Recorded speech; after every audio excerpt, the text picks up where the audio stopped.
مجھے ایک واقعے کو پیش کرنا ہے امام حسن مجتبیٰ کی حقانیت. ہماری کتابوں میں نہیں آیا، ہمارے برادران اس کو بہت زیادہ شد و مت سے پیش کرتے ہیں. میں نہ رد پیش کروں گا نہ دلیل دے رہا ہوں کہ میں اس واقعے کو مانتا ہوں، لیکن جو افراد مانتے ہیں میں ان کے لیے دلیل کے طور پہ پیش کر رہا ہوں. واقعہ سنیں گے آپ نتائج پہ پہنچ جائیں گے. سب لوگ چلیں گے میرے ساتھ؟ اب دیکھیں، کیونکہ اس میں بہت سے ایسے الفاظ ہیں جو عصمت سے بہت بعید ہیں، لیکن کیونکہ وہ لوگ کہتے ہیں ان کی اکثر صوفیہ کی کتابوں میں واقعہ آیا ہے کہ امام حسن مجتبیٰ کی طفلی تھی، 11 برس کے تھے.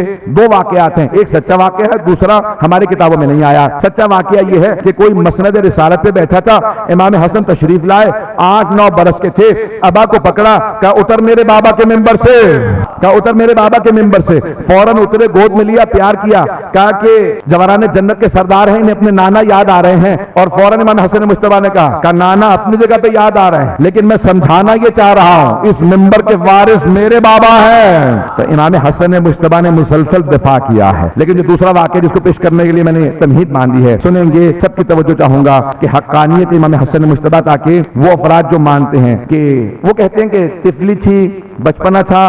ہم کہتے ہیں امام کا بچپنا بھی جوانی ہے، کیونکہ امام معصوم ہوتے ہیں. اب وہ پیش کرتے ہیں اس کو کہ بھئی صوفیاء نے اپنی کتابوں میں لکھا امام کا بچپنا تھا، کچھ افراد کے ساتھ کھیل رہے تھے، ان میں عبداللہ ابن عمر بھی اگر پہنچ گئے ہوں. تو کھیلتے کھیلتے کسی بات پہ اختلاف ہوا، جیسے بچوں میں ہو جاتا ہے، یہ انہوں نے لکھا ہے. جیسے بچوں میں ہو جاتا ہے، امام نے کہا خبردار مجھ سے تمیز سے بات کرنا غلام زادے. اگر پہنچ گئے ہو امام نے کہا تمیز سے بات کرنا غلام زادے. کہا کیا جانتے نہیں ہو میرا باپ خلیفہ ہے؟ کہا ہوتا رہے، ہمارا تو غلام ہے. انہوں نے لکھا، وہ کہتے ہیں بس یہ سننا تھا کہ عبداللہ ابن عمر نے کہا کہ میں اپنے بابا کو بھی جا کے بتاتا ہوں. کہا میں ڈرتا نہیں تیرے باپ سے، جا کے بتا دے. کہا فوراً دوڑتا ہوا باپ کے پاس آیا. کہا حسن مجتبیٰ نے مجھے نہیں آپ کو بھی غلام کہا. کہا سوچ لے کہا بھی ہے یا نہیں. کہا نہیں تو اکثر آ کے گھر میں جھوٹ بول دیتا. توجہ کہ تو اکثر گھر میں آ کے جھوٹ بول دیتا. کہا نہیں، میں نے اپنے کانوں سے سنا مجمع عام میں مجھے بھی غلام کہا. کہا غلام زادے. پورے راستے تصدیق کرتے ہوا کہ سوچ لے. کہا میرے سامنے کہا. پھر راستے میں پوچھا کہ کہا تھا یا نہیں کہا تھا؟ کہا تھا. کہ حسن مجتبیٰ نے کہا تھا. کہا حسن مجتبیٰ نے کہا. کہ بہت خوش ہوں، باپ کا غصہ تو سبھی جگہ مشہور تھا.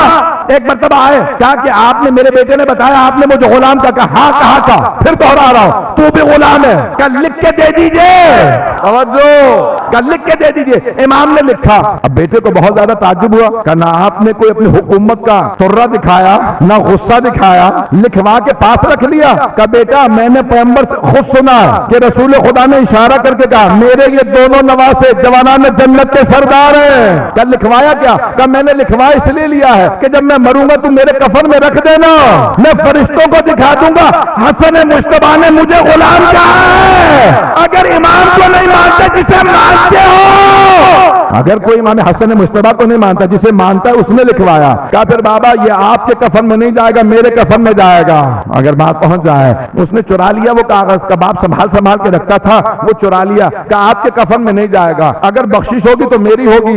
باپ نے لکھوایا، بیٹے نے چرا لیا، بیٹے نے اپنے پاس رکھا. پوتے نے بیٹے سے پوچھا اتنا سنبھال کے کیوں رکھتے ہو؟ کیا یہ وہ تحریر ہے جو میرے باپ نے حسن مجتبیٰ سے لکھوائی تھی؟ شفاعت کے لیے قبر میں کام آئے گی، قبر آپ کے نہیں میرے کام آئے گی. تحریر چلتی رہی جب تک کہ مستحق نہیں پہنچی. تحریر چلتی رہی یہاں تک کہ ایک مرتبہ ایک ایسا فرد تھا جو اہل بیت کی ولایت کا قائل تھا. پوچھا کیا بات ہے، اپنے حجرے میں پڑی تحریر چھپا کے رکھتے ہو؟ کہ حسن مجتبیٰ نے لکھی تھی کہ میں ولایت کا قائل ہوں، یہ تحریر میں لے جا رہا ہوں.